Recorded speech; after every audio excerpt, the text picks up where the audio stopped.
Tov, Boker Or, Beshem Hashem Naaseh Venatzler Sheniske Lagdil, Torah Ladira Betachlit Shelerat Shamem. On est aujourd'hui le jeudi 24 septembre, le Vav du mois de Tishri. Shiur acheté Bezrat Hashem sur, bien tout simplement, supplication et amélioration de notre judaïsme. Donc c'est une série qu'on est en train de faire pour nous préparer Bezrat Hashem, pas simplement à la veille de Yom Kippour, mais pour toute l'année. Acheté par Nadine Gozlan, Hashem Varechota, pour la Refoua Shlema de Angelica Malka Batsara, à qui on souhaite Bezrat Hashem un prompt rétablissement. Anna El Narefanala, Anna El Narefanala, Mitorch Arben Israël. Et aussi, ensuite, un shiur pour le Tinok Ben Shoshana, Bezrat Hashem, à qui on souhaite une très très grande Refoua Shlema. Vous faire des télim en même temps quand vous entendez des noms à l'occasion. Si vous faites des télim pour une personne, vous pouvez rajouter ces noms-là. On pensera aussi à Moratimi Akdosha Vatora, Sarah Talia Batefrat Myriam, Samuel Solomon Journo, Yana et Ben Esther, Anaïs Léa, Batkati Esther, Ari et Ben Mordechai, et une refoua shlema en urgence, si vous pouvez aussi, pour Lital Bat Deborah. Mamash Tachouf, Matzav local, si vous pouvez faire des télim pour elle, à la veille de ce qu'on appelle Mamash Chesed Shel Emet, puisque vous connaissez pas ces gens-là, donc c'est vrai que quand on connaît pas, on n'a pas le même ressenti. Mais voilà. Et puis, bien entendu, on n'oubliera pas Eliaou Ben Sassia, à qui aussi on souhaite Bezrat Hashem une grande refoua shlema Lama Meira. Une personne qui demande le nom de votre Ravari. Une personne qui demande le numéro de quoi? Le nom de votre Rav, le Ravari Garbian. Ben, c'est son nom, Rav Garbian. Qu'est-ce que tu veux de plus? Le Rav Garbian. Ken, c'est le nom de mon Rav, effectivement, qui est à Armon Anatsiv à Jérusalem. Tibanev Konen, comme la photo d'ailleurs le montre ici, où je suis avec lui. Tov, Bezrat Hashem, on continue avec supplication et amélioration de notre judaïsme avec le Shaharaba, Zadnu. Qu'est-ce que ça veut dire? Zadnu, mais Zid en hébreu, veut dire fauter avec intention. Et les fautes faites avec intention sont beaucoup plus graves que les fautes faites par inadvertance. Quand on ne sait pas qu'on fait un péché, c'est beaucoup moins grave que de faire un péché alors qu'on sait qu'on fait un péché. C'est-à-dire qu'on prend toute la responsabilité du choix qui est fait. C'est pour cela qu'on doit faire attention. Quand on dit à une personne ce qui est permis de ce qui est interdit, d'être certain que quand on va lui dire à cette personne qui ne le savait pas, que si on lui dit, va le faire. Pourquoi? Parce que si par exemple tu dis à une personne, non, faut pas faire ça, ça c'est assourd. Tu connais peut-être la personne à qui tu vas t'adresser, et tu sais qu'il ne va pas le faire, eh bien, ce que tu vas faire, c'est que maintenant, tu vas lui faire fauter de Shogeg Amezid. Des fois, je dis bien des fois, pas tout le temps, il est préférable de ne pas dire à une personne que ce qu'il fait est interdit, que de lui dire, si en lui disant, il ne changera pas. Mais si par exemple, je sais qu'en disant à une personne, non, on ne peut pas laver la vaisselle avec une éponge. Aujourd'hui, il y a des éponges cachées pour Shabbat. Mais avec une éponge qui donc est sophègue, une éponge.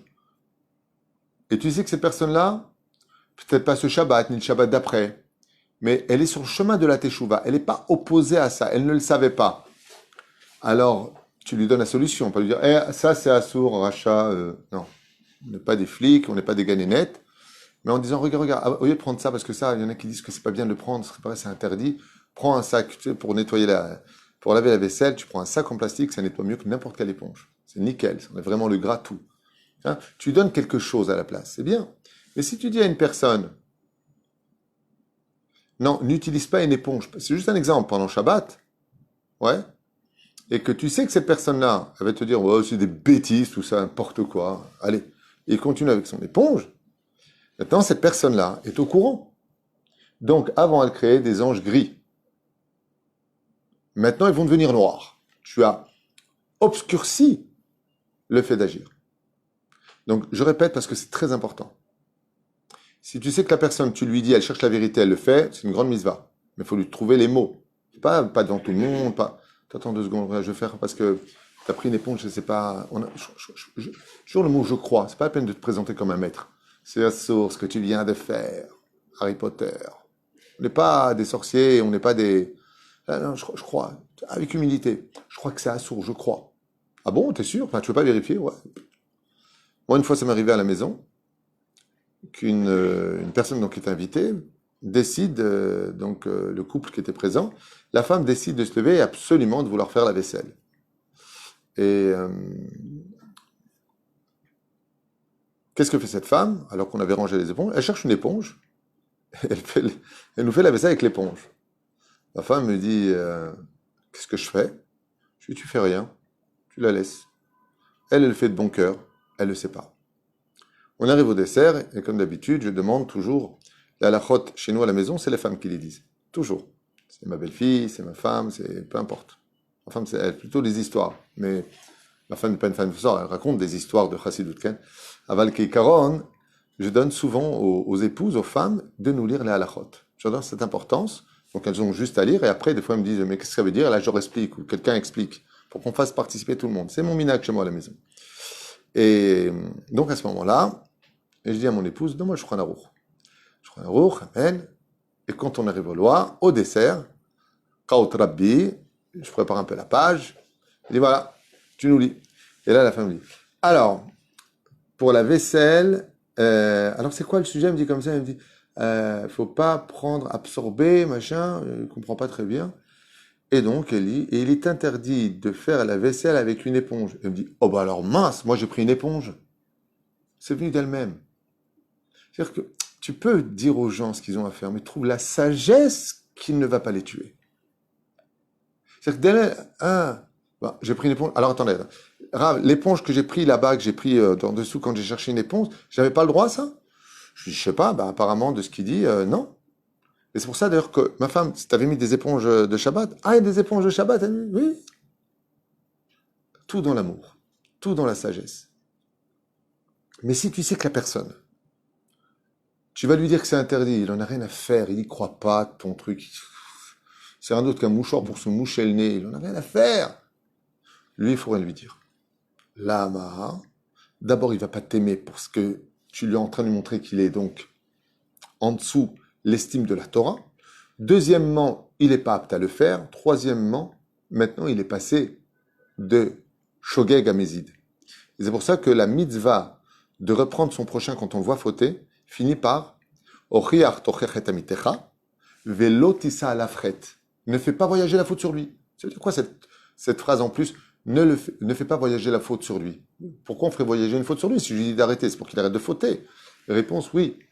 Mais ne fais pas voyager la faute sur lui. S'il ne va pas le faire maintenant, à cause de toi, il est passé de l'innocence de la faute à la responsabilité de la faute. Velachen advarim em asurim. D'accord? Très important à retenir.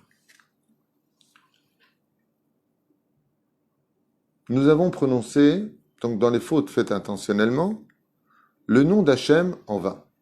Alors je sais que j'en ai déjà fait beaucoup de shiurim, mais sachez qu'il est strictement, je dis bien, écoutez bien, comme ça c'est clair une fois pour toutes, il est strictement et formellement interdit de jurer dans le judaïsme. On ne jure sur la Torah que dans un cas de vie ou de mort. Il faut que ce soit un cas d'extrême gravité pour dire « je jure sur la Torah ». Par exemple, devant un tribunal rabbinique. Si on est accusé de choses graves, on a le droit de dire devant le tribunal rabbinique « je jure sur la Torah que c'est faux ». Jurer sur la Torah est aussi grave que de manger du porc. Les gens ne se rendent pas compte. Assour, be'echlet leishava.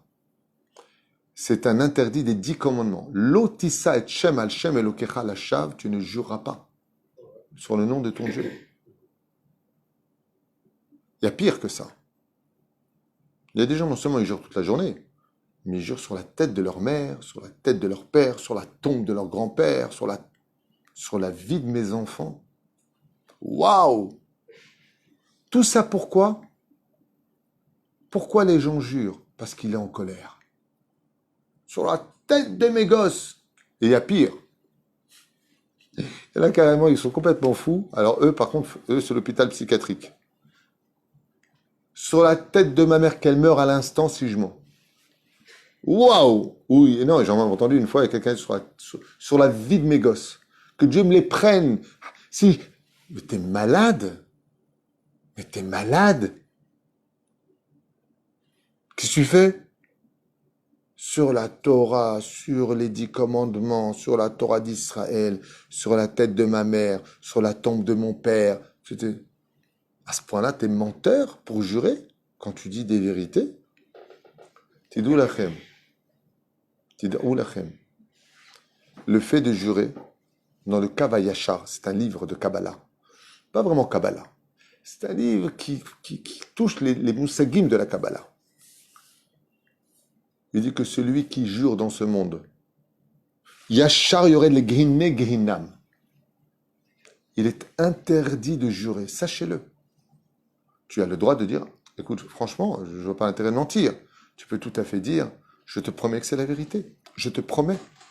Mais de dire sur la Torah, mais tu sais, c'est quoi la Torah? Le pire, c'est pas ça.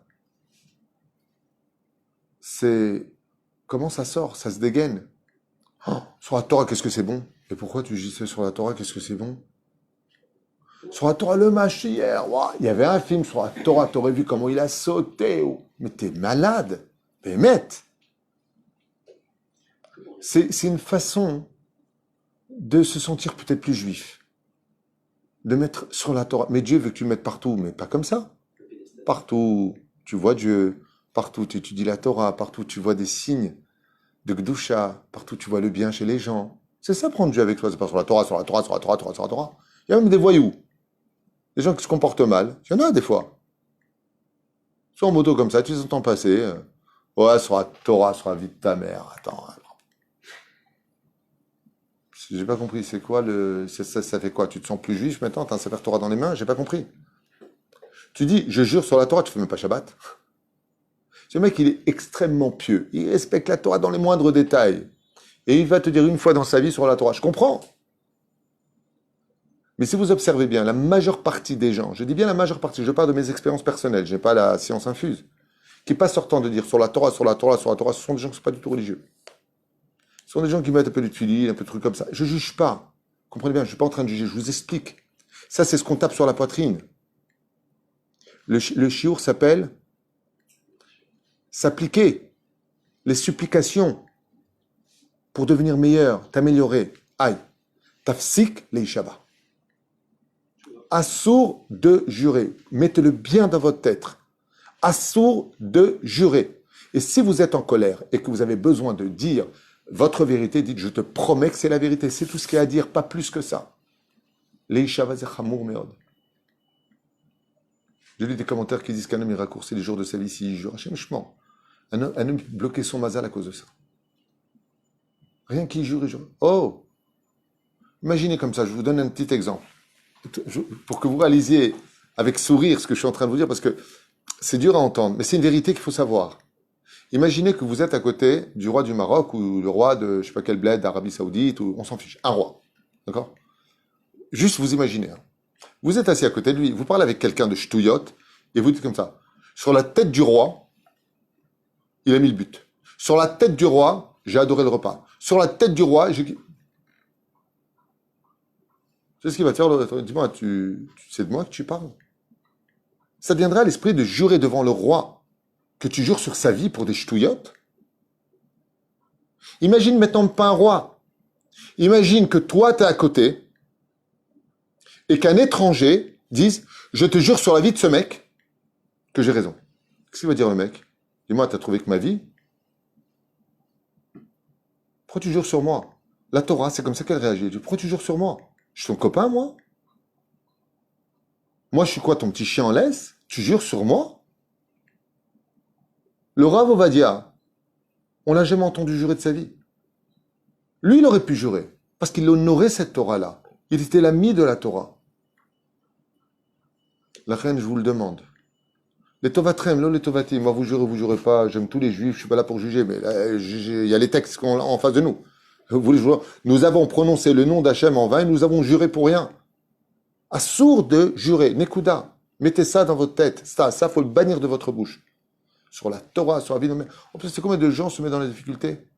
dans les disputes, dans les couples. Écoute bien ce que je te dis, hein. Sur la Torah, sur les 10 commandements, sur la tombe de mon père, sur la tombe de ma mère. Heureusement qu'il n'a pas plusieurs parents, hein, parce qu'il aurait mis tout le monde dans la caisse, le mec. Ouais. Tu sors de la maison, je divorce. Un débile. Ouais. Le mec, il s'en va. Ah ouais? Sur la Torah, tu verras plus mon visage. 2 heures plus tard. Bon, viens, on parle dans le salon. Hein? 1 heure et demie plus tard, ils font l'amour. Temps mort! Il y a un problème, les mecs. Tu as juré qu'il plus jamais voit ton visage. Tu as juré que s'il sortait sur les 10 commandements, sur la Torah, sur la vie de tes parents, sur la vie de tes enfants, sur la vie de ta race, sur la vie de qui tu veux, que tu divorces. Ouais, mais j'étais en colère. Et alors? Et alors? Réfléchissez à tout ça.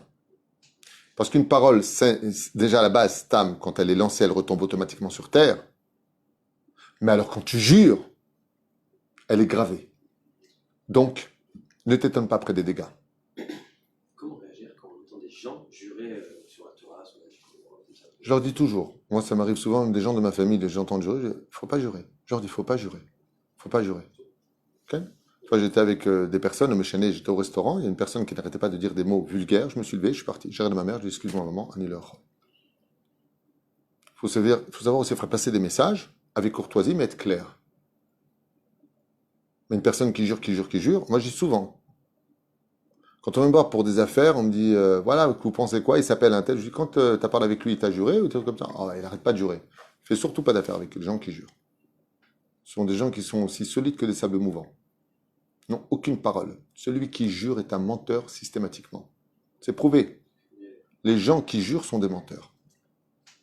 C'est prouvé, je vous le dis. Moi, je jure jamais, parce que je ne mens pas. Mais si tu mentais, ben, automatiquement, quand tu veux qu'on te croie, tu vas jurer. Puisque c'est pas ce que tu as l'habitude de faire.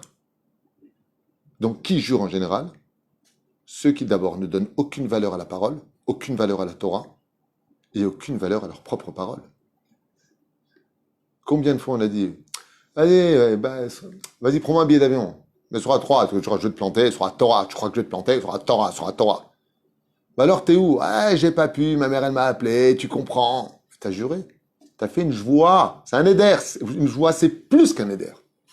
Un éder, il y en a qui disent que c'est en dessous la joie. Joie, c'est chamour. Joie, hamoura, on dit. Joie. C'est juré.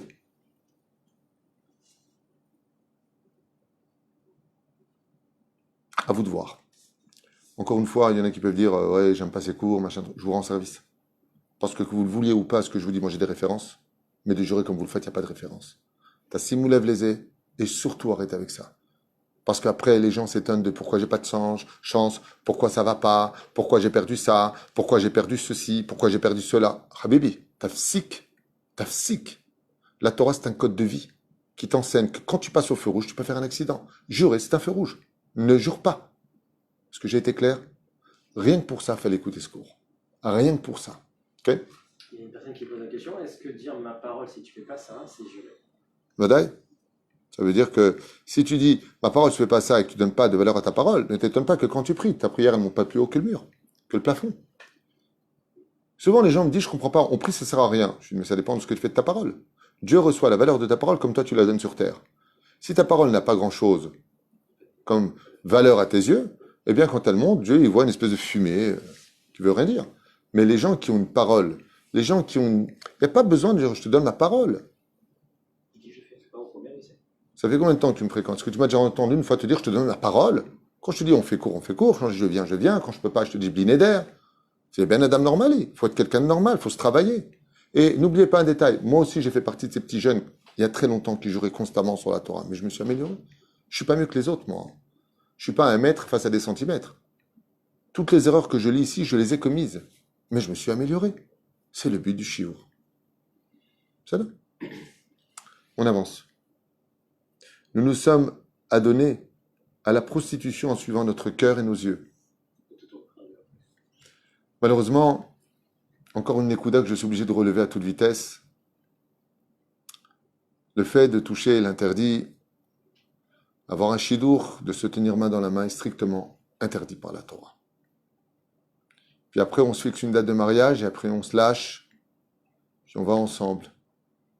Alors, je vous invite à regarder ce que la Torah, non pas David 8, vous dit. La gravité de toucher une personne avant le mariage et la gravité de toucher une personne après le mariage qui nous est interdite. Oy vavoy beyom adin. Oy vavoy beyom atochecha. Velachen, ne suivez pas ni vos cœurs ni vos yeux, gardez vos distances et respectez la Shekhinah qui vous a unis. Ou pas. On avance. Nous avons dévoré de grandes quantités de nourriture. C'est un sujet qu'on a déjà développé. Tout passe par la nourriture dans ce monde. 99% des maladies viennent de la nourriture. Le Yetzer Hara grandit en nous si on mange trop de nourriture. J'ai fait un cours qui s'appelle Mon poids, m'a dit où j'en suis. D'où l'importance, Bezrat Hashem, de faire très attention, de ne manger que ce qui est bon pour le corps, pour mieux servir Hashem.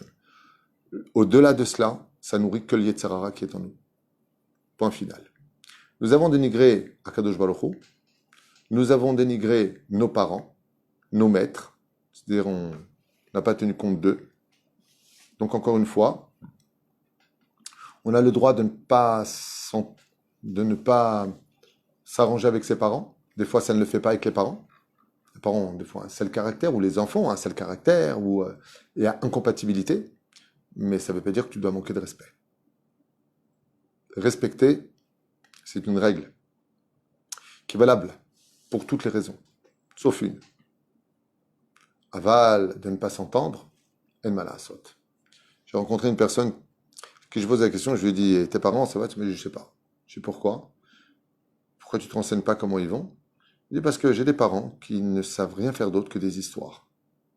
Ils savent rien faire d'autre que de critiquer ma femme, critiquer mes enfants, critiquer ma personne, critiquer.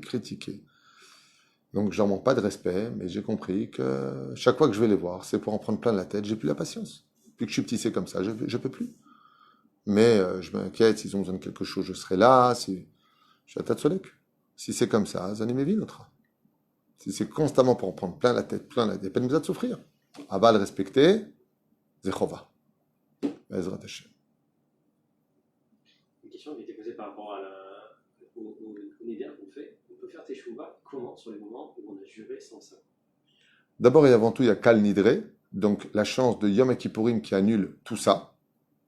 C'est Mazé Kol Nidre. Quand on sort le Sefer Torah, vous savez que c'est une grande mitzvah d'acheter les mitzvot. Si on veut qu'une mitzvah ait une valeur, il faut l'acheter. Et l'acheter, le Sefer Torah de Kol Nidre, c'est l'une des mitzvot de l'année la plus importante. Et là-bas, qu'est-ce qu'on fait? Kol Shevoué, Kol Nidre, Vichoulé. On va annuler tous les vœux. Donc, autour du Sefer Torah, on va annuler tous les vœux. Donc, celui qui veut faire teshuva là-dessus, la première des règles, arrête. Bémet, arrête de jurer. Arrête. Et parle-en autour de toi. C'est-à-dire que si une personne a beaucoup juré et qu'aujourd'hui il diffuse ce chiour que j'ai fait aujourd'hui, moi ou celui d'un autre rave, quand je dis ça, c'est pas, je ne tiens pas à être c'est pas le but. Ce que je veux dire par là, c'est cet enseignement, plutôt. Excusez-moi pour le mot employé, je veux pas qu'il y ait d'ambiguïté. Cet enseignement-là, et que les gens font de chouva, donc vous êtes mes akim et tarabim, ça nettoiera les fautes que vous avez faites. C'est vrai? Une fois, quelqu'un est parti voir un grand rave, il lui a dit, j'ai pas arrêté de faire Zera la Vatala, comment je peux réparer? Je fais Tikkun HaKlali, Mikveh, j'ai été chez Rabbeinu à Rosh Hashanah, Baruch Hashem. Le rave, il lui a dit, prends des livres qui parlent de l'interdit de ça et distribue-les à tout le monde. C'est-à-dire que grâce à toi, les gens vont arrêter. De la même façon, si vous posez la question comment on peut réparer ça, parlez-en beaucoup autour de vous, de la gravité de ne pas jurer. Parlez-en constamment. Partout où vous allez, comme vous pouvez faire, vous pouvez envoyer des shiurim sur ce sujet-là, les miens ou ceux des autres, si les miens ne sont pas assez convaincants ou satisfaisants, j'en sais rien. Mais en tout cas, oui, il faut le faire. Écoute ce cours, il faut absolument que les gens écoutent le shiur.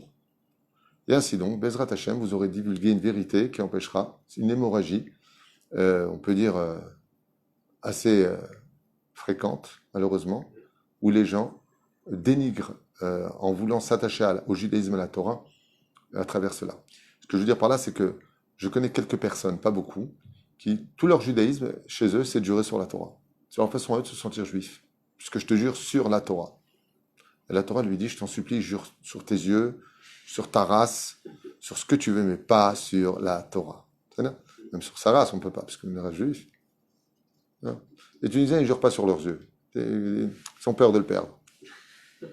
Nous avons dénigré nos parents, et nous avons méprisé l'ablution des mains, donc on avait déjà parlé de ça, l'importance de Netilat Yadayim, vraiment.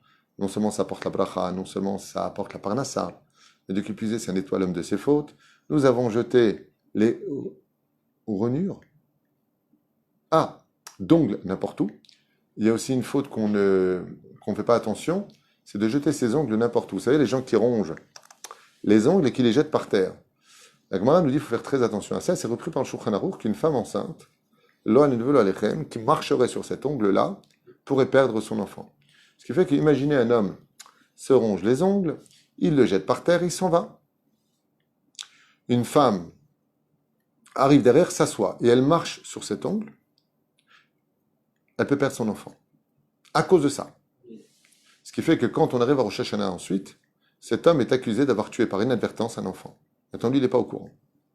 Pour vous donner un exemple, citons pourquoi Rivka est partie chez Shem Ve'ever. Rabbi Yehuda Tzadka, dans son livre Kol Yehuda, explique que comme Rivka était très inquiète de l'enfant qui était dans son ventre parce qu'il voulait aussi bien aller étudier la Torah que faire de l'idolâtrie, elle est partie à la yeshiva. Il y en a qui disent pourquoi elle n'a pas posé la question à son mari. Yitzhak était capable de lui dire et de lui donner les mêmes réponses que la maison de Shem et Ever. Rabbi Yehuda Tzadka dit qu'en réalité, Rivka avait pour intention d'avorter.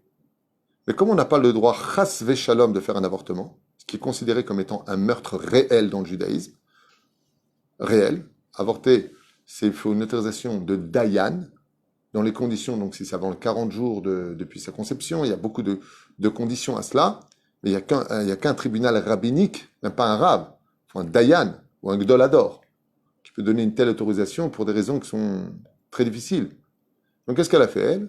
Comme elle a vu chez Mecharkesim Betocha Betel, elle est partie à l'Yeshiva. Et pourquoi elle est partie là-bas? Rabbi Yehuda Tzadka, il dit, parce qu'à l'Yeshiva, il n'y a pas de femmes. À l'Yeshiva, il n'y a que des hommes. Et comme il y a que des hommes, les hommes n'hésitent pas à jeter leurs ongles par terre. Il n'y a pas des coupe-ongles, des ciseaux comme aujourd'hui à l'époque, comme c'est fréquent. Donc qu'est-ce qu'elle a voulu faire Rivka? Va-t-elle Rivka l'idrosh et Hashem? Rashi dit, va-t-elle le bet Shem ve'ever? Elle est partie dans la yeshiva de Shem ve'ever. Pourquoi? Étant donné que les garçons ont jeté leurs ongles partout là-bas, elle espérait marcher sur un ongle pour que l'enfant qu'elle est tombe. Mais Dieu il a fait en sorte qu'un coup de balai ait été fait avant, afin qu'elle arrive chez Shem ve'ever et que ces deux enfants puissent naître, j'ai nommé Yaakov et Esav. Donc, d'où l'importance ici de voir la gravité de ne jamais jeter nos ongles. Si la personne est tzaddik, il les enterre, ses ongles, et si la personne est chassid, il brûlera ses ongles comme l'enseigne Shulchan Aruch. Nous avons approuvé le coupable et inculqué l'innocent, et ça c'est la pire des choses qui soit. On dit même en tunisien, c'est la habine.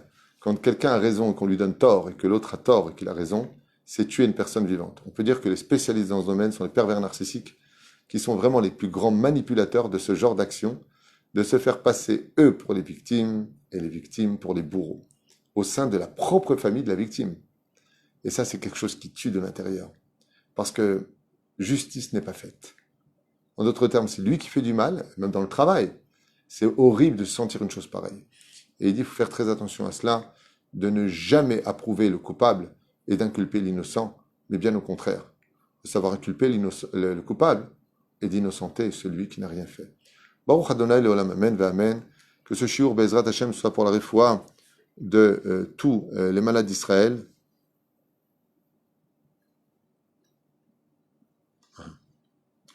Foi Shelma Refoua Denfesh Refoua Tagouf. Et une grande réfoua aussi là pour l'Ital Bat Devora. On m'a marqué que c'était vraiment urgent. Et bien entendu pour ce shiur qui a été acheté pour la réfoua Shelma de cette jeune fille, que Dieu la bénisse, de 20 ans, qui doit encore se faire opérer. Angelica Malka Bat Sarah Anna El Narefanala Mitorch Arbenot Israël. Et tout de suite un prochain shiur pour Tinok Ben Shoshana, à qui on souhaite Bezrat Hashem un prompt rétablissement, Lechem Tovim ou Shalom, Bezrat Hashem, et que tout s'arrange avec une bonne tête et tout ce qu'il faut dedans, si Dieu veut. Kol Tov, et à tout de suite pour le prochain shiur.